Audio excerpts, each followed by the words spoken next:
So hello Karunadu and welcome back to high fuel Kannada. ಇವತ್ತು ಬ್ಯಾಂಗ್ಳೂರಲ್ಲಿರೋ ನಂದಿ ಟೊಯೋಟಾಗೆ ಬಂದಿದ್ದೀನಿ. ಬಟ್ ಯಾವುದೇ ಕಾರ್ ರಿವ್ಯೂ ಮಾಡ್ತಾ ಇಲ್ಲ, ಡ್ರೈವ್ ಇವೆಂಟ್ ಅಲ್ಲ. ನನಗೆ ಆ್ಯಕ್ಚುಲಾಗಿ ನನಗೆ ಕಾಲ್ ಬಂತು, ಈ ಥರ ಒಂದು ಮೈಲೇಜ್ ರ್ಯಾಲಿ ನಡೆಸ್ತಾ ಇದ್ದೀವಿ ಈವೆಂಟ್ ಅಂತ. ನನಗೂ ಸ್ವಲ್ಪ ಇಂಪ್ರೆಸಿವ್ ಆಗಿ ಅನ್ನಿಸ್ತು. ಬಿಕಾಸ್ ಈಗ ನೋಡಿ, ಕಾರ್ ಶೋರೂಮಿಗೆ ಬರ್ತೀನಿ, ನಾನು ರಿವ್ಯೂ ಕೊಡ್ತೀನಿ, ಮೈಲೇಜ್ ಇಷ್ಟು ಬರುತ್ತೆ ಅಂತ ಹೇಳಿದಾಗ ನಿಮಗೆ ಅದು ಒಂಥರ ಸ್ಯಾಟಿಸ್ಫ್ಯಾಕ್ಷನ್ ಇರಲ್ಲ. ಬಿಕಾಸ್ ನಾನು ಹೇಳೋದು ಒಂದಾಗಿರ್ಬೋದು, ಅದು ರಿಯಲ್ ವರ್ಲ್ಡಲ್ಲಿ ಡ್ರೈವ್ ಮಾಡಿದಾಗಲೇ ಮೈಲೇಜ್, ಫ್ಯೂಯಲ್ ಎಫಿಷಿಯನ್ಸಿ ಅನ್ನೋದು ಡಿಫ್ರೆನ್ಸ್ ಬರುತ್ತೆ. ಬಟ್ ಇವತ್ತು ನಂದಿ ಟೊಯೋಟಾ ಅವ್ರು ಏನು ಆರ್ಗನೈಸ್ ಮಾಡಿದ್ದಾರೆ ಅಂದರೆ, ಕಸ್ಟಮರ್ಸ್ ಯಾರೆಲ್ಲ ಅರ್ಬನ್ ಕ್ರೂಸರ್ ಹೈ ರೈಡರ್ ಕಾರ್ನ ಪರ್ಚೇಸ್ ಮಾಡಿರ್ತಾರೆ, ನಂದಿ ಟೊಯೋಟಾ ಶೋರೂಮಿಂದ 25 ಕಿಲೋಮೀಟರ್ ಡ್ರೈವ್ ಅರೇಂಜ್ ಮಾಡಿದ್ದಾರೆ. ಸೊ ಇದರಲ್ಲಿ ಏನಾಗುತ್ತೆ, ಟಾಪ್ 3 ಅಂದರೆ ಯಾರಿಗೆ ಮೈಲೇಜ್ ಜಾಸ್ತಿ ಬಂದಿರುತ್ತೆ ಅದರಲ್ಲಿ 3 ಕಸ್ಟಮರ್ನ ಸೆಲೆಕ್ಟ್ ಮಾಡಿ ಅವ್ರಿಗೆ ಗೋಲ್ಡ್ ಕಾಯಿನ್ ಫ್ರೀಯಾಗಿ ಕೊಡ್ತಾ ಇದ್ದಾರೆ. ಸೊ ಇದರಲ್ಲಿ ಅರ್ಥ ಆಗುತ್ತೆ ಯಾವ ಕಸ್ಟಮರ್ಗೆ ಎಷ್ಟೆಷ್ಟು ಬಂದಿದೆ ಮೈಲೇಜ್ ಅನ್ನೋದು. ಆಲ್ಸೋ ನಾನು ಈ ವಿಡಿಯೋ ಮಾಡೋದಕ್ಕೆ ಒಂದು ಮೇನ್ ಇಂಟೆನ್ಷನ್ ಏನಂದರೆ, ಒಬ್ಬ ಕಾರ್ ಪರ್ಚೇಸ್ ಮಾಡೋಕ್ಕೆ ಹೋದಾಗ ಅವ್ನಿಗೆ ಮಲ್ಟಿಪಲ್ ಆಪ್ಷನ್ಸ್ ಇದೆ. ಈಗ EV ಇದೆ, ಪೆಟ್ರೋಲ್, ಡೀಸೆಲ್, CNG. ಸೊ ಅದನ್ನೆಲ್ಲ ಬಿಟ್ಟು ಕಸ್ಟಮರ್ಸ್ ಹೈಬ್ರಿಡ್ ಏನಕ್ಕೆ ತೊಗೊಂಡ್ರು ಅಂತ ಒಂದು ಆಪ್ಷನ್ ಬಗ್ಗೆ ನಾನು ಕಸ್ಟಮರ್ಸ್ನೇ ಕೇಳ್ತೀನಿ. ಸೊ ಅವರೇ ಹೇಳಿದಾಗ ಒಂದು ಕ್ಲಾರಿಟಿ ಸಿಗುತ್ತೆ ನಿಮಗೆ. ವಿಲ್ ಸ್ಟಾರ್ಟ್ ದ ವ್ಲಾಗ್, ಕಸ್ಟಮರ್ನ ಕೇಳೋಣ. So come on, let's go. Hello sir, welcome to high fuel Kannada. ಸೊ ಇವತ್ತು ನಂದಿ ಟೊಯೋಟಾ ಆರ್ಗನೈಸ್ ಮಾಡಿರೋ ಮೈಲೇಜ್ ರ್ಯಾಲಿಗೆ ಬಂದಿದ್ದೀರಾ, ಹೇಗೆ ಅನಿಸ್ತಾ ಇದೆ?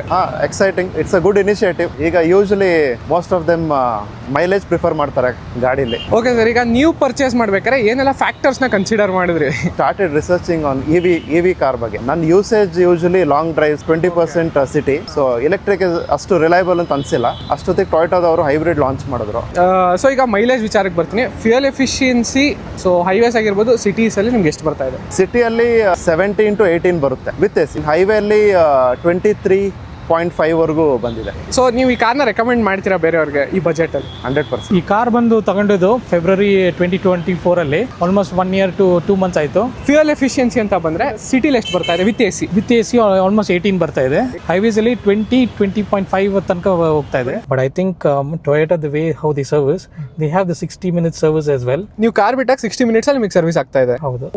ಒಂದು ಕಾರಲ್ಲಿ 5 ಜನ ಕೆಲಸ ಮಾಡ್ತಾ ಇದ್ದಾರೆ. ಒಬ್ಬೊಬ್ರು ಒಂದೊಂದು ಪಾರ್ಟ್ಸ್ ಕಾನ್ಸಂಟ್ರೇಟ್ ಮಾಡ್ತಾ ಇದ್ದಾರೆ. ಓಕೆ ಸರ್, ಏನಾದ್ರು ರೆಕಮೆಂಡ್, ಯಾರಾದ್ರೂ ಹೈ ರೈಡರ್ ತಗೊಬೇಕು ಅಂತ ಪ್ಲಾನ್ ಮಾಡ್ತಾ ಇದ್ರೆ ಅವ್ರಿಗೆ ಏನ್ ಸಜೆಸ್ಟ್ ಮಾಡ್ತೀರಾ? I mean definitely Nandi Toyota service centre dealership ನೋಡಿದ್ರೆ, ಅವರು ಸರ್ವಿಸ್ ಸೆಂಟರ್ ತುಂಬಾ ಸ್ಪೇಷಿಯಸ್ ಆಗಿದೆ. ಅವರು ಕಾರ್ ಸರ್ವಿಸ್ ಮಾಡೋದು, ಅವ್ರ ಟೆಕ್ನಿಷಿಯನ್ಸ್ ಅದೇ. ಯಾಕಂದ್ರೆ ಕಾರ್ ತಗೊಳ್ಳೋದು ಒನ್ ಟೈಮ್ ಎಫರ್ಟ್, ಆದ್ರೆ ಅದಾದ್ಮೇಲೆ ಸರ್ವಿಸ್ ಮಾಡೋದು ಅದೆಲ್ಲ ಅದೇ main dependent tech behind it. So ಇದಕ್ಕೆ ಇವಾಗ ನೋಡಿದ್ರೆ ನಾವು ಈ ಹೈಬ್ರಿಡ್ ಟೆಕ್ ಅನ್ನೋದು ಟೊಯೋಟಾ ಫಸ್ಟ್ ಇಂಟ್ರೊಡ್ಯೂಸ್ ಮಾಡಿದೆ. ಸೊ ನಮಗೆ ಸಮ್ಟೈಮ್ಸ್ ಇವಾಗ ಫಾರ್ ಎಕ್ಸಾಂಪಲ್ ನಾವು ಓಡಿಸುವಾಗೆ ನಮ್ಗೆ ಬೇಕಾದ ಎಕ್ಸ್ಟ್ರಾ ಟಾರ್ಕ್ ಆಗಿರಲಿ, ಅದಕ್ಕೆಲ್ಲಾನು ಆ ಬ್ಯಾಟ್ರಿ ಹೆಲ್ಪ್ ಆಗುತ್ತೆ. And one more good advantages when it comes to the engine sound. So ನಮಗೆ ಎಸ್ಪೆಷಲಿ ಹೈಬ್ರಿಡ್ ಟೆಕ್ನಾಲಜಿಲಿ ನಮಗೆ ಬೇರೆ ಕಾರ್ಸ್ ಕಂಪೇರ್ ಮಾಡುವಾಗ ಏನಾಗುತ್ತೆ ಅಂದರೆ, ಆ cabin noise like almost reduce ಆಗುತ್ತೆ. And what is the fuel efficiency that you are getting right? Efficiency, so ನಾನು ಮೋಸ್ಟ್ಲಿ ಅರೌಂಡ್ ಇವಾಗ ಫಾರ್ ಎಕ್ಸಾಂಪಲ್ ಈವನ್ 100 km/h ನಾನು ಒಂದು 2000 RPM ಅಲ್ಲಿ ಓಡಿಸಿದ್ರೆ ನನಗೆ ಆಲ್ಮೋಸ್ಟ್ 17.5 ಸಿಕ್ಕಿದೆ. ಹೈವೇಸಲ್ಲಿ ನಂಗೆ ಜಾಸ್ತಿ ಬಂದಿದೆ actually. So and also depends on ನಮಗೆ ರೀಜನರೇಟಿವ್ ಬ್ರೇಕಿಂಗ್ ಮೇಲೂ. ಸೊ ನಮಗೆ ಇವಾಗ ಪರ್ಟಿಕ್ಯುಲರ್ಲಿ ನಮಗೆ ಈ ಸಿಟಿಲಿ ಓಡಿಸುವಾಗ ನಮಗೆ ಬ್ರೇಕಿಂಗ್ ಜಾಸ್ತಿ ಇರುತ್ತಿಲ್ಲ. ಆ ಟೈಮಲ್ಲೂ ನನಗೆ ಆಲ್ಮೋಸ್ಟ್ ಸಿಟಿಲು 15-16 ಪುಷ್ ಮಾಡಿದ್ದೀನಿ ಆ್ಯಕ್ಚುಲಿ. ಒಂದು ಅಡ್ವಾಂಟೇಜ್ ಏನಂದರೆ, ಈ ಹೈ ರೈಡಲ್ಲಿ ನನಗೆ ಆ ground clearance. So some places ನೀವು ನೋಡಿದ ಹಂಪ್ಸ್ಗಳು ದೊಡ್ಡದಿರುತ್ತೆ, ಮತ್ತು ಆ ರೋಡ್ಸ್, ಆ ಟೈಮಲ್ಲೂ ನಿಮ್ಗೆ ಆ ಸ್ಟೆಬಿಲಿಟಿ ಇದೆ. ನನಗೆ ಆ ಸ್ಟೆಬಿಲಿಟಿ ಗೊತ್ತಾಗ್ತಾ ಇದೆ. ಪ್ಲಸ್ ಈ ಕಾರ್ನರಿಂಗ್ ಮಾಡುವಾಗ ಆಗಿರಲಿ, ಆ ಟೈಮಲ್ಲೂ ನಿಮ್ಗೆ ಆ ಸ್ಟೆಬಿಲಿಟಿ ಚೆನ್ನಾಗಿದೆ ಆ್ಯಕ್ಚುಲಿ. 25 ಕಿಲೋಮೀಟರ್ಸ್ ಟ್ರಾವೆಲ್ ಆದಮೇಲೆ I will get you back. ಮುಂದಿನ ವಿಡಿಯೋಸ್ ತರ್ತೀನಿ. Okay, thank you.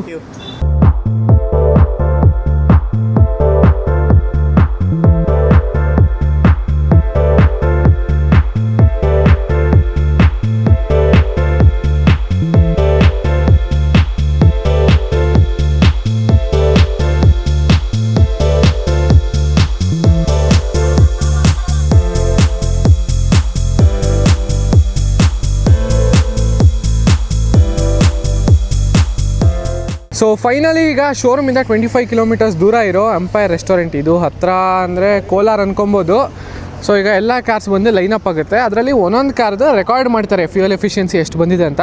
ಸೊ ಅವಾಗ ಹೈಯೆಸ್ಟ್ ಯಾರು ಟಾಪ್ 3 ಇರ್ತಾರೆ ಅವ್ರಿಗೆ ಒಂದು ಗೋಲ್ಡ್ ಕಾಯಿನ್ ಸಿಗುತ್ತೆ. ನೋಡೋಣ, ನಾನು ವೆಯ್ಟ್ ಮಾಡ್ತಾ ಇದ್ದೀನಿ. They will be coming soon.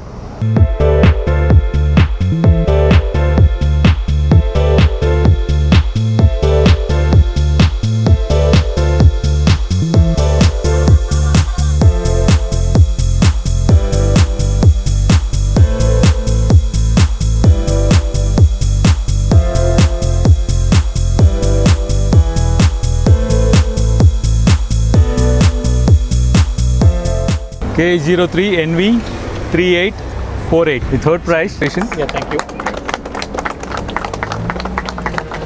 Congratulations, Prajwal. Yeah. Congratulations. We have all the figures. You can check your system. If somebody has got an apprehension, you can always check the cars. Congratulations, Mr. Vihar. So finally contest end ಆಗಿದೆ. ಸುಮಾರು ಜನ participate ಮಾಡಿದ್ರು, but ಅದರಲ್ಲಿ first ವಿನ್ನರ್ಗೆ 35.8 KMPL fuel efficiency ಬಂದಿದೆ. That number is literally insane. Hybrid technology ಮಾತ್ರ next level crazy ಆಗ್ತಾ ಇದೆ. So ನಿಮ್ಮ ಫೇವರೇಟ್ ಟೊಯೋಟಾ ಕಾರ್ನ ಕಮೆಂಟ್ ಸೆಕ್ಷನಲ್ಲಿ ಕಮೆಂಟ್ ಮಾಡಿ. ನೀವು ಇದೇ ಥರ ಈವೆಂಟಲ್ಲಿ ಪಾರ್ಟಿಸಿಪೇಟ್ ಎಲ್ಲ ಮಾಡಬೇಕು ಅಂತಿದ್ರೆ ನಂದಿ ಟೊಯೋಟಾ ಅವ್ರ ಕಾಂಟ್ಯಾಕ್ಟ್ ನಂಬರ್ ಮತ್ತು ಅಡ್ರೆಸ್ನ ನಾನು ಡಿಸ್ಕ್ರಿಪ್ಷನ್ ಬಾಕ್ಸಲ್ಲಿ ಹಾಕಿರ್ತೀನಿ. ಚೆಕ್ ಮಾಡೋದನ್ನ ಮರಿಬೇಡಿ. ಜೊತೆಗೆ ಹೈಫೀಲ್ ಕನ್ನಡ ಚಾನಲ್ಗೆ ಇನ್ನೂ ಸಬ್ಸ್ಕ್ರೈಬ್ ಮಾಡಿದರೆ ಸಬ್ಸ್ಕ್ರೈಬ್ ಮಾಡ್ಕೊಳ್ಳಿ.